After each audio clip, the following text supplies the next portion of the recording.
الحمد لله نحمده ونستعينه ونستغفره ونؤمن به ونتوكل عليه ونعوذ بالله من شرور أنفسنا ومن سيئات أعمالنا من يهده الله فلا مضل له ومن يضلله فلا هادي له ونشهد أن سيدنا ومولانا محمدا عبده ورسوله أما بعد قال الله تبارك وتعالى أعوذ بالله من الشيطان الرجيم بسم الله الرحمن الرحيم ولا تقولوا لمن يقتل في سبيل الله أموات بل أحياء ولكن لا تشعرون وقال الله تبارك وتعالى في موضع آخر سبحانك هذا بهتان عظيم صدق الله العظيم میرے محترم بزرگوں، اللہ رب العزت کا بڑا احسان کہ اس نے ہم سب کو محمد عربی صلی اللہ علیہ وسلم جیسا شفیق اور مربی نبی عطا فرمایا، اور اسی کے ساتھ ساتھ اللہ رب العزت نے قرآن مجید ہماری ہدایت کے لیے، ہمیں راستہ دکھلانے کے لیے محمد عربی صلی اللہ علیہ وسلم کے اوپر نازل فرمایا۔ میرے محترم بزرگوں، محرم الحرام کی آج ایک تاریخ ہے۔ ہم میں سے بہت سارے لوگوں کو یہ معلوم بھی نہیں ہوگا کہ اسلامی نیا سال یکم محرم الحرام سے شروع ہوتا ہے، اور یکم محرم الحرام کو سیدنا عمر فاروق رضی اللہ تعالی عنہ کی شہادت بھی ہوئی۔ 27 ذی الحج کو خنجر لگا، 3 دن بیمار رہے، اور چوتھے دن عمر فاروق رضی اللہ تعالی عنہ کی شہادت ہوئی۔ عمر فاروق رضی اللہ تعالی عنہ وہ صحابی ہے جس کے بارے میں رسول اللہ صلی اللہ علیہ وسلم نے ارشاد فرمایا، لو کان بعدی نبیا لکان عمر، میرے بعد اگر کوئی نبی ہوتا تو وہ عمر ہوتا۔ نبی پاک صلی اللہ علیہ وسلم آخری نبی ہے، ان کے بعد کوئی نبی نہیں ہوگا۔ اگر نبوت کا دروازہ بند نہ ہوتا، رسول اللہ آخری نبی نہ ہوتے، تو عمر فاروق رضی اللہ تعالی عنہ کے کندھے اس قابل تھے کہ ان کو نبی بنایا جاتا۔ عمر فاروق رضی اللہ تعالی عنہ ان کے علمی کمالات اس قابل تھے کہ ان کو نبی بنایا جاتا۔ اسلام لانے سے پہلے جہاں کفار مشرکین اسلام کو ختم کرنے کی سازشیں کیا کرتے تھے، اسی جماعت کے اندر، انہی لوگوں کے اندر عمر فاروق رضی اللہ تعالی عنہ بھی بیٹھا کرتے تھے۔ اسلام لانے سے پہلے دارالندوہ، جہاں کفار مشرکین کی اسمبلی تھی، جہاں پر اسلام کو ختم کرنے کی سازشیں وہ لوگ کیا کرتے تھے کہ کس طریقے سے اسلام کو ختم کیا جائے، کس طریقے سے محمد عربی صلی اللہ علیہ وسلم اور ان کے صحابہ کو نقصان پہنچایا جائے۔ دین اسلام جو دن بدن بڑھ رہا ہے اس کو کیسے روکا جائے، یہ سازش دار الندوہ کے اندر ہوا کرتی تھی۔ میرے محترم بزرگ و دوستو، ایک دن مشورہ کرنے لگے کہ اسلام بہت زیادہ بڑھ رہا ہے، چنانچہ اس کی جڑ محمد عربی صلی اللہ علیہ وسلم ہے، ان کا ہی کام تمام کر دیا جائے۔ ہم روزمرہ سازشیں کرتے ہیں، روزانہ ان کو تکلیفیں پہنچاتے ہیں، روزانہ ہمارے مشورے ہوتے ہیں کہ کس طریقے سے اسلام کو نقصان پہنچایا جائے، اور جب بھی ہم اسلام کو نقصان پہنچاتے ہیں وہ اسلام اور زیادہ بڑھ جاتا ہے، اسلام اور زیادہ بڑھ جاتا ہے۔ لہذا اب ایسا کیا جائے کہ اس کی جڑ کو ختم کیا جائے۔ جب جڑ کو ختم کیا جائے گا تو اسلام آٹومیٹک ختم ہو جائے گا۔ چنانچہ مشورہ ہوا کون محمد عربی کی گردن قلم کرے گا۔ سارے لوگ ایک دوسرے کو دیکھنے لگے، سب کی نگاہیں تھی عمر بن خطاب کی جانب، کیونکہ عمر بن خطاب بہادر تھے، دلیر تھے، بے ڈر انسان تھے۔ عمر بن خطاب رضی اللہ تعالیٰ ان کی بہادری کے ڈنکے دور دور تک چلا کرتے تھے، سب کی نگاہیں عمر بن خطاب کی طرف تھی۔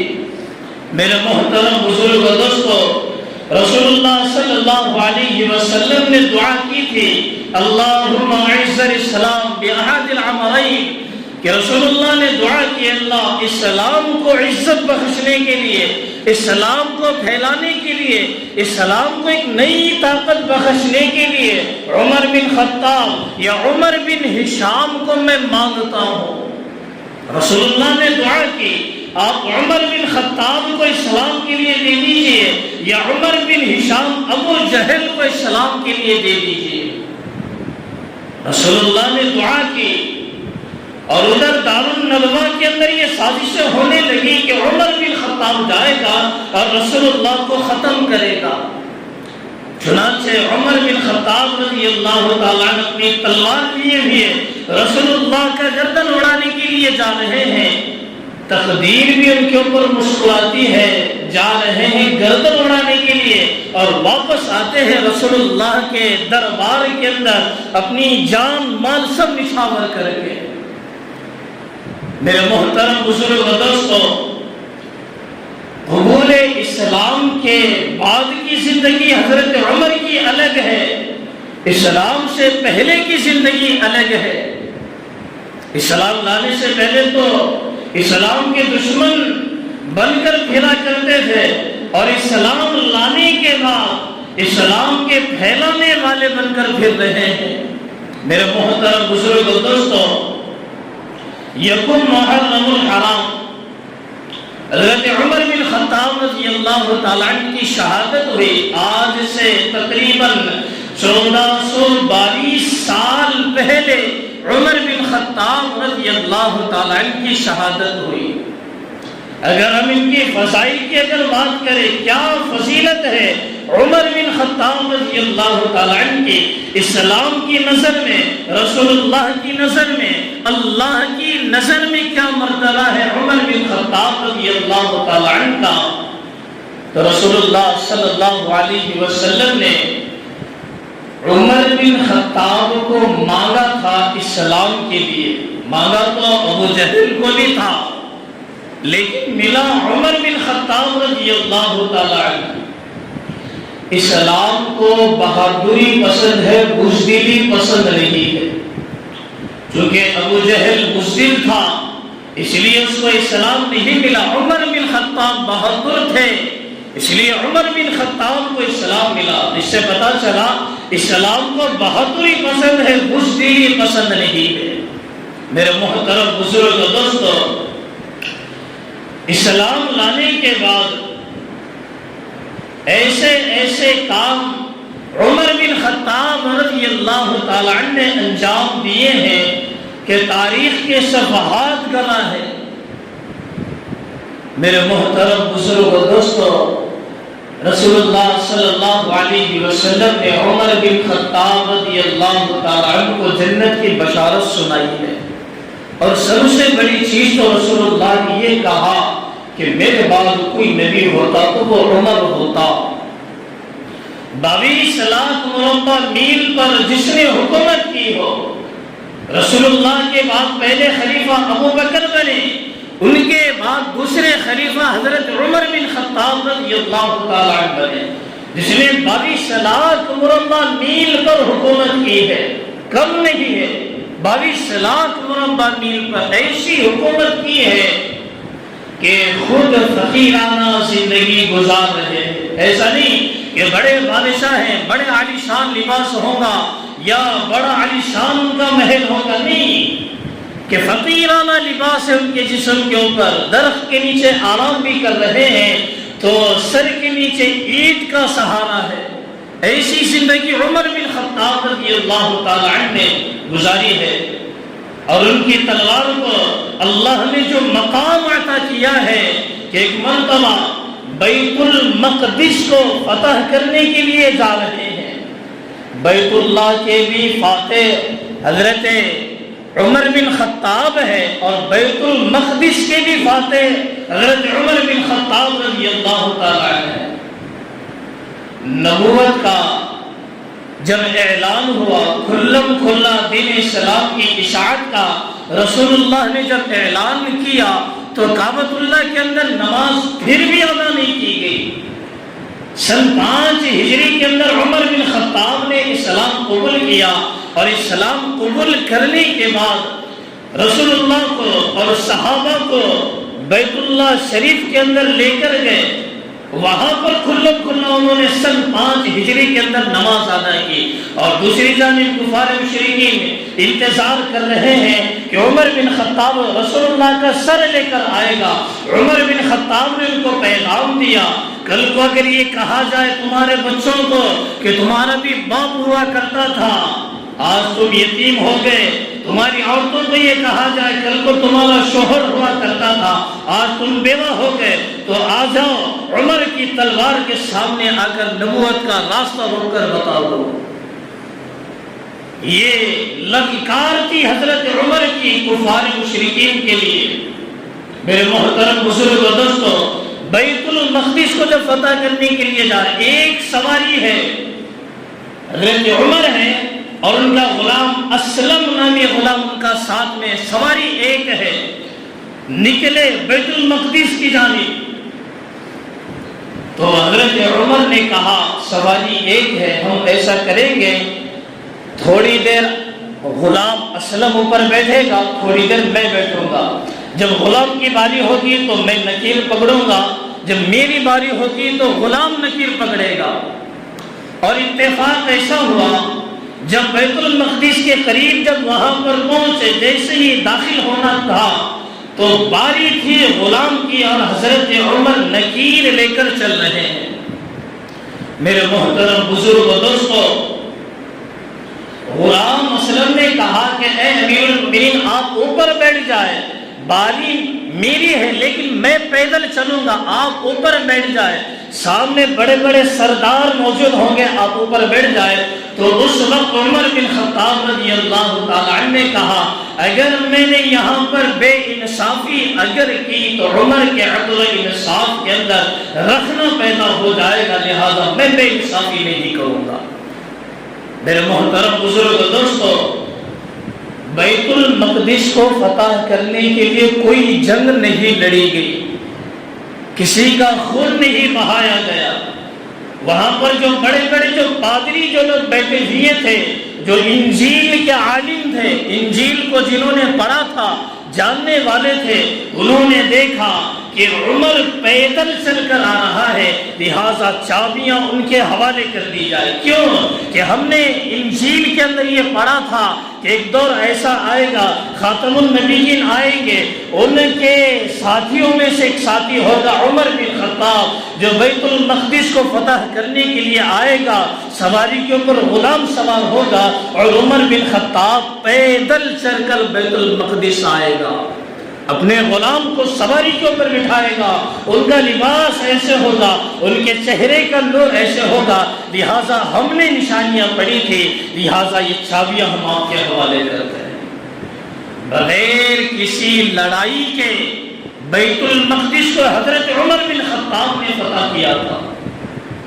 میرے محترم بزرگ و دوستو، عمر بن خطاب رضی اللہ تعالیٰ عنہ ایسے جلیل القدر صحابی ہیں کہ علماء کہتے ہیں کہ جب بائیں جانب کا جو ان کا فرشتہ نام اعمال لکھنے والا صبح کو آتا ہے، شام کو خالی پیپر لے کر جاتا ہے، شام کو آتا ہے تو صبح کو خالی پیپر لے کر جاتا ہے، کیوں کہ حضرت عمر بن خطاب اتنا بھی موقع نہیں دیتے کہ کوئی غلطی کا صدور ہو جائے، کوئی گناہ ہو جائے اور فرشتہ اس کو لکھ لے، اتنا بھی اس کو موقع نہیں ملتا، یعنی باریک سے باریک گناہ بھی اسے ثابت نہیں ہوتا۔ قرآن مجید کے اندر تقریباً 22 مقامات ایسے ہیں اور لگ بھگ 50 سے تقریباً یا اس کے آس پاس آیتیں ایسی ہیں کہ حضرت عمر بن خطاب رضی اللہ تعالیٰ نے سوچا، آیت مبارکہ نازل ہو گئی، زبان سے الفاظ نکلے وہی آیت مبارکہ بن کر نازل ہو گئی۔ 18 پارے کے پہلے پیج پر آیت ہے، سورہ مومنون کی آیت ہے، آیت نمبر 12، 13، 14، 15 اور 16 یہ آیتیں ہیں۔ ان آیت کے اندر اللہ رب العزت فرماتے ہیں کہ ہم نے انسان کی تخلیق کیسے کی، انسان کی تخلیق کیسے کی، وَلَقَدْ خَلَقْنَا الْإِنسَانَ مِنْ سُلَالَةٍ مِنْ طِينٍ، کہ ہم نے کھنکھناتی ہوئی مٹی سے انسان کو پیدا کیا، ماں کے پیٹ کے اندر جمع کیا، گوشت کا لوکھڑا بنایا، پھر ہڈی چڑھائی، پھر اس کے اوپر گوشت چڑھایا، پھر اخیر میں ایک عمدہ اور ایک اچھی صورت اس کی بنائی۔ تو مجمع کے اندر رسول اللہ صلی اللہ علیہ وسلم کے اوپر یہ آیت مبارکہ نازل ہو رہی ہے، آیت مبارکہ نازل ہو رہی ہے، اور مجمع میں عمر بن خطاب بھی بیٹھے ہوئے ہیں۔ جب تذکرہ چل رہا، ایسے بنایا، ایسے کیا، پھر عمدہ صورت دی، گوشت ڈھال، ہڈی چڑھائی، پھر اس کے اوپر چمڑا اور گوشت کو چڑھایا، پھر عمدہ اس کو صورت دی۔ تو مجمع کے اندر عمر بن خطاب بیٹھے ہوئے تھے، ان کی زبان سے الفاظ نکلے، فَتَبَارَكَ اللَّهُ أَحْسَنَ الْخَالِقِينَ، کتنا بابرکت ہے اور کتنی عمدہ صورت پیدا کرنے والا اللہ ہے۔ یہ آیت مبارکہ نازل نہیں ہوئی، عمر بن خطاب کی زبان سے نکلی، تھوڑی دیر کے بعد جبریل آئے، کہنے لگے عمر بن خطاب کی زبان سے الفاظ نکلے ہیں، اسی کو آیت مبارکہ بنا کر ہم نازل کرتے ہیں۔ میرے محترم بزرگ و دوستو، عمر بن خطاب کے جو فیصلے ہوتے ہیں یا ان کے جو ارادے ہوتے تھے، زبان سے جو الفاظ نکل جاتے تھے، اللہ تعالیٰ اس کو قرآن مجید میں آیتیں بنا کر نازل فرما دے۔ حضرت عائشہ صدیقہ رضی اللہ تعالیٰ عنہ کے اوپر جب تہمت لگی تھی، سورہ نور 58واں پارہ سورہ نور کے اندر اللہ ارشاد فرماتے ہیں کہ جب حضرت عائشہ کے اوپر تہمت لگی، رسول اللہ غمگین ہو گئے، صحابہ سے مشورہ کرنے لگے، کہنے لگے آپ کا اس معاملے میں کیا مشورہ ہے، آپ کیا کہتے ہیں؟ پوچھتے پوچھتے عمر بن خطاب کے پاس آئے اور عمر بن خطاب سے پوچھنے لگے کیا آپ کی کیا رائے ہے، کیا میری عائشہ ایسی ہو سکتی ہے؟ عمر بن خطاب نے جواب نہیں دیا بلکہ سوال کیا، پہلے تو آپ اس کا جواب دیجئے، آپ کا نکاح کس نے پڑھوایا؟ اللہ۔